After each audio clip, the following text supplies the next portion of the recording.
Hi everyone, this is Ante Post Update 3 for Cheltenham Festival 2020.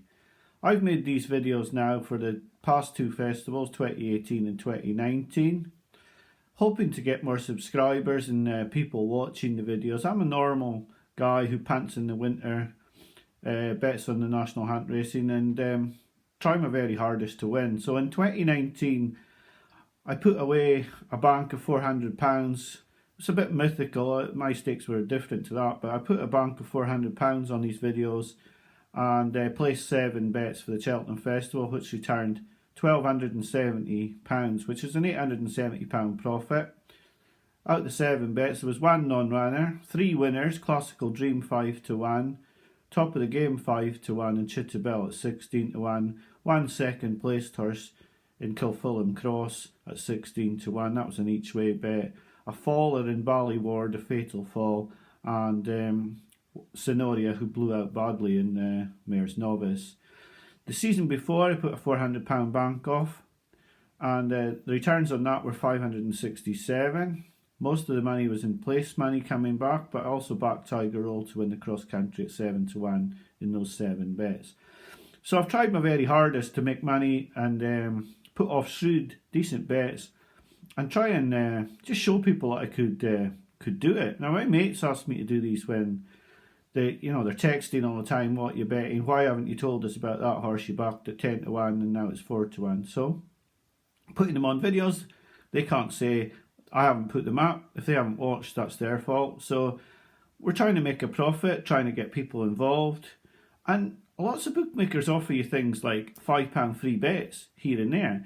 Now, that means that you don't even need to use your own money. If you want to put my bets off with the £5 free bets, you've not really lost anything. You've got something to look forward to in March, and it's something that you could maybe think about. I know that a couple of my friends actually used their free bets as the money that they used to bet these horses, and so they've not really lost anything at all, should they not win. But we're certainly out to make a profit, certainly out to make, for them to win. So in the video today, I've got a Welsh national fancy, just talk about the novices quickly and the bets that we've put off for this season. So the bets this season now stand at, I've upped my bank. I've decided that because I've done well, I'm going to go up to £500 this year, being really aggressive. So £40 on Honeysuckle, 5-1 for the mares. That looks okay at the moment as long as she stays in the mares.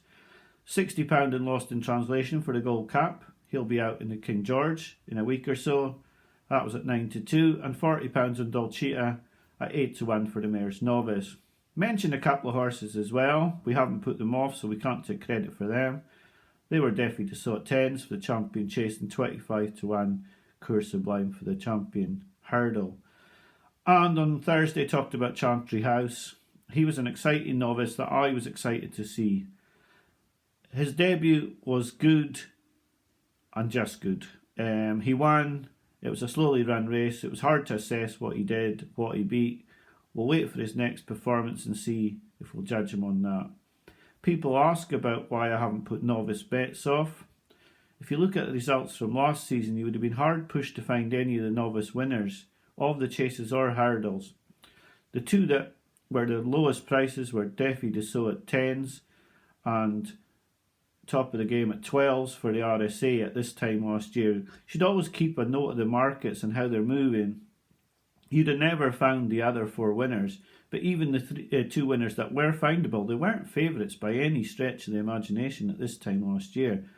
So it's a very difficult market to be getting involved in, and that was proven the case on Sunday. Andy Dufresne was a big horse for a lot of people. He's got beaten, and now it's thrown all the markets for the novice hurdles into oblivion, really. I mean, you don't know where Envoy Allen goes, and until you work out where he goes, you don't know what you're going to back.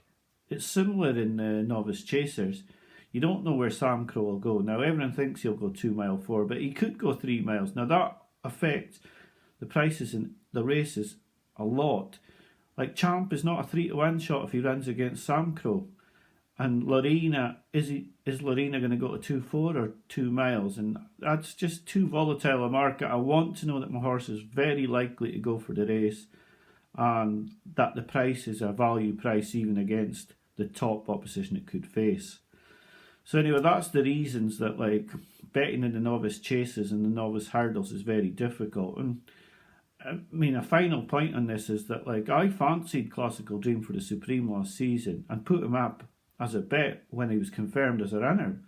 But for most of the season, it looked like he was going to go to the Ballymore. And that's the problem with the novice chasers and the novice hurdlers. So, yeah, looking for bets, but looking for bets that are definitely going to run, and that really restricts you this far from the festival. So, finally, we talked about the bets, we talked about all the Cheltenham stuff. We'll talk about Chepstow now. 2 weeks ago, I had a bet in a handicap hurdle at Chepstow, and I backed a horse called Remasters, which got heavily backed on the day, from 5 to 1 down to about 9 to 4 favourite, I think. And I was bemoaning my luck that I'd got outstayed by an absolute plodder in Potter's Corner. And I was chatting on Twitter, DMing, and the other person said to me, that Potter's Corner for the Welsh National isn't the worst bet in the world. Looking into it, he'd won the Midlands National last season off 135. Now, he'd been put up to 145 for the win, but he'd gone clear with Miss Parfois, and she's a good horse. So, yeah, looked into it further, and yes, he's a plodder. He's not got the class of Native River and Elegant Escape, but he's 20 to 1, and he's got 10 stone 5. For a very small yard, this is their gold cap. I think he's got a chance. He's definitely got an each way chance, and he's the horse that I would put up for the Welsh National at 20 to 1. He's no certainty.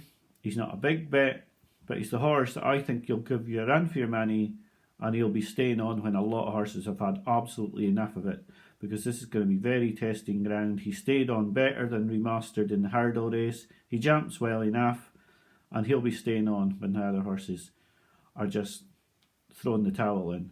So he's my horse for the Welsh National. Hopefully you'll like, subscribe, comment below, and we can get more subscribers on board. There are no guarantees on these videos, but I've done my best. I've tried my best to put up good horses that will run in races. So we're sticking at the 3 bets at the moment. Still £360 in the bank to put off. And the only horse we've talked about today that's new is Potter's Corner for the Welsh National at 20 to 1. And each way small bet would be recommended. Thanks for watching. I'll be back to you as soon as I've got something, possibly next week, Monday or Tuesday. Talk about the Christmas racing and hopefully have an anti-post bet, but who knows. Right, thank you for watching. Bye for now and have a good week.